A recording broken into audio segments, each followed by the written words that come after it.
దేశ రాజధాని ఢిల్లీలో వాయు కాలుష్యం అత్యంత ప్రమాదకర స్థాయికి చేరింది. గాలి నాణ్యత దారుణంగా పడిపోయింది.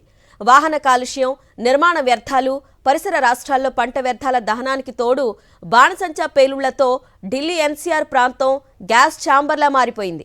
వాహన కాలుష్యం, నిర్మాణ వ్యర్థాలు, పరిసర రాష్ట్రాల్లో పంట వ్యర్థాల దహనానికి తోడు బాణసంచా పేలుళ్లతో ఢిల్లీ ఎన్సీఆర్ ప్రాంతం గ్యాస్ ఛాంబర్లా మారిపోయింది.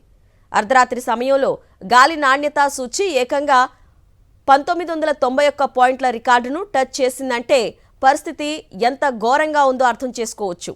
ఢిల్లీ మొత్తం 38 మానిటరింగ్ స్టేషన్లలో 38 రెడ్ జోన్లో ఉన్నాయి.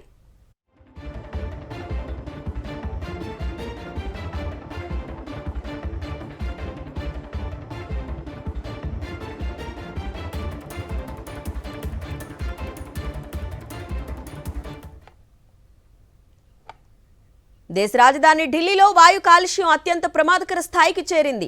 గాలి నాణ్యత దారుణంగా పడిపోయింది.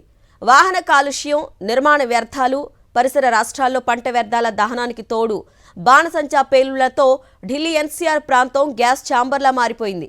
వాహన కాలుష్యం, నిర్మాణ వ్యర్థాలు, పరిసర రాష్ట్రాల్లో పంట వ్యర్థాల దహనానికి తోడు బాణసంచా పేలుళ్లతో ఢిల్లీ ఎన్సీఆర్ ప్రాంతం గ్యాస్ ఛాంబర్లా మారిపోయింది.